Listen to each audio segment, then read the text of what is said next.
Hello everyone, ഇന്ന് നമ്മൾ പഠിക്കാൻ പോകുന്നത് chemical reaction of organic compounds എന്ന ചാപ്റ്ററിലെ സബ്സ്റ്റിറ്റ്യൂഷൻ റിയാക്ഷനെ കുറിച്ചാണ്. സബ്സ്റ്റിറ്റ്യൂഷൻ റിയാക്ഷൻ എന്ന് പറഞ്ഞു കഴിഞ്ഞാൽ ഒരു കോമ്പൗണ്ടിലെ ആറ്റത്തെ മാറ്റി അതേ പൊസിഷനിലേക്ക് മറ്റൊരു ആറ്റത്തെയോ ആറ്റം ഗ്രൂപ്പിനെയോ ചേർത്ത് കൊടുക്കുന്ന കെമിക്കൽ റിയാക്ഷനെയാണ് സബ്സ്റ്റിറ്റ്യൂഷൻ റിയാക്ഷൻ എന്ന് പറയുന്നത്. നമുക്കൊരു എക്സാമ്പിൾ നോക്കാം. ഇവിടെ ഇപ്പോൾ ഹൈഡ്രജനെ ഞാൻ എന്ത് ചെയ്യുന്നു, ഹൈഡ്രജൻ്റെ പൊസിഷൻ, ഹൈഡ്രജൻ ക്ലോറിനുമായിട്ട് റിയാക്ട് ചെയ്യുന്നു. ആ സമയത്ത് ഹൈഡ്രജൻ അങ്ങോട്ട് പോയി ഹൈഡ്രജൻ്റെ പൊസിഷൻ റീപ്ലേസ് ചെയ്യാണ്, ക്ലോറിനെ റീപ്ലേസ് ചെയ്ത് കൊടുക്കുന്നു. അപ്പോൾ സബ്സ്റ്റിറ്റ്യൂഷൻ റിയാക്ഷൻ എളുപ്പം മനസ്സിലാവാൻ ഒരു ക്വസ്റ്റ്യൻ ചെയ്ത് നോക്കാം കേട്ടോ. അതായത് CH4 + Cl2 ഇത് സൺലൈറ്റുമായിട്ട് റിയാക്ട് ചെയ്യുമ്പോൾ എന്താണ് റിസൾട്ട് വരേണ്ടതെന്ന് നമുക്ക് നോക്കാം.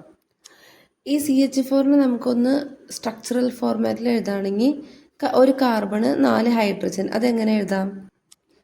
ഒരു കാർബൺ 4 ഹൈഡ്രജൻ അല്ലേ, 4 ഹൈഡ്രജൻ നമുക്ക് കൊടുക്കാം. അങ്ങനെ 4 ഹൈഡ്രജൻ കൊടുത്തു. ഇനി ക്ലോറിൻ, 2 ക്ലോറിൻ ഉണ്ടല്ലേ, അത് സെപ്പറേറ്റ് എഴുതി കഴിഞ്ഞാൽ പെട്ടെന്ന് മനസ്സിലാവും നിങ്ങൾക്ക്. അപ്പോൾ ഓക്കെ, അപ്പോൾ ഇവിടെ ഞാൻ പറഞ്ഞില്ലേ, എൻഡ് പോർഷനിലുള്ള ഹൈഡ്രജൻ ഇവിടെ നിന്ന് മാറി, എൻഡ് പോർഷനിലുള്ള ഹൈഡ്രജൻ ഇങ്ങോട്ട് പോയി. അപ്പോൾ എന്തുണ്ടായി? HCl ആയിട്ടുണ്ട് കേട്ടോ, ഈ ഹൈഡ്രജൻ അങ്ങോട്ട്. അപ്പോൾ ഇവിടുത്തെ ക്ലോറിൻ ഇങ്ങോട്ട് വന്നു. ഈ ഹൈഡ്രജൻ ഇപ്പോൾ ഇവിടുന്ന് പോയി കഴിഞ്ഞപ്പോൾ ക്ലോറിൻ ഇങ്ങോട്ട് വന്നു. അപ്പോൾ ഇവിടുത്തെ പൊസിഷനിൽ ക്ലോറിനാണ് കയറിയിരിക്കുന്നത്. അപ്പോൾ ഇവിടെ എത്ര ഹൈഡ്രജൻ ഉണ്ട്? ഒരു കാർബണും അതുപോലെ 1 2 3 ഹൈഡ്രജനും ഒരു ക്ലോറിനുമായി. ഈ ഒരു ക്ലോറിൻ ഇങ്ങോട്ട് വന്നല്ലേ, ക്ലോറിൻ ഇങ്ങോട്ട് വന്നു, ക്ലോറിനുമായി പ്ലസ് HCl. ഇങ്ങനെയായില്ലേ നമ്മുടെ പ്രൊഡക്റ്റ് സൈഡിൽ. ഇപ്പോൾ ഇങ്ങനെ ആയിട്ടോ മക്കളെ.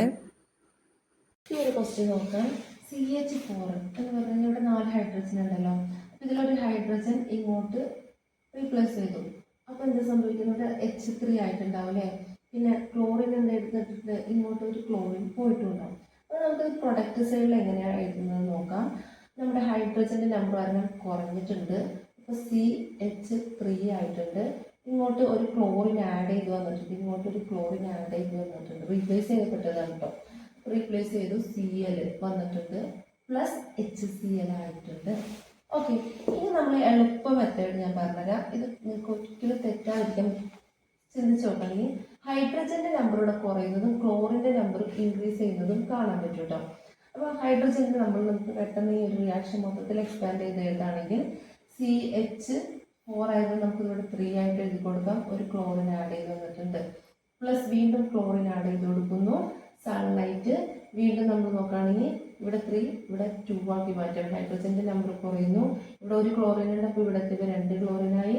HCl വീണ്ടും പ്രൊഡ്യൂസായി. വീണ്ടും നമുക്ക് എടുത്ത് എഴുതാം CH, ഇവിടെ 3 ആണ്, ഇവിടെ നമുക്കത് 2 ആക്കാം. ഞാൻ എളുപ്പമെത്താണ് പറയുന്നത്, കുറഞ്ഞു വരുന്നത് കാണാൻ പറ്റും. Cl2 പ്ലസ് Cl2 എന്നാൽ ഇവിടെ ഒരു ക്ലോറിൻ ഉണ്ടായാലും പിന്നീട് 2 ക്ലോറിനായി നമ്മൾ വീണ്ടും ക്ലോറിൻ ആഡ് ചെയ്ത് കൊടുക്കുന്നു. നമ്മളിങ്ങനെ ക്ലോറിൻ ആഡ് ചെയ്ത് കൊടുക്കുന്നത് കൊണ്ടാണ് ക്ലോറിൻ്റെ നമ്പർ ഇവിടെ ഇൻക്രീസ് ചെയ്യുന്നത് കേട്ടോ. അങ്ങനെ CH2 എന്നത് ഇവിടത്തേക്ക് ഒരു ഹൈഡ്രജനായി. പിന്നെ ഇവിടെ ക്ലോറിൻ്റെ നമ്പർ ഇൻക്രീസ് ചെയ്ത് 3 ആയി, പ്ലസ് HCl. ഇനി CH2 എന്ത് സംഭവിച്ചു? ഇവിടത്തെ ഒരു ഹൈഡ്രജൻ കുറഞ്ഞ് ഒരു ഹൈഡ്രജനായി. ക്ലോറിന് ഒരു നമ്പർ ഇൻക്രീസ് ചെയ്ത് 3 ആയി. വീണ്ടും ക്ലോറിൻ ആഡ് ചെയ്ത് കൊടുക്കുന്നു, CH. അപ്പോൾ ഇവിടെ ഇപ്പോൾ ഹൈഡ്രജൻ നമ്പർ ഇവിടെ ഒരെണ്ണേ ഉള്ളൂ.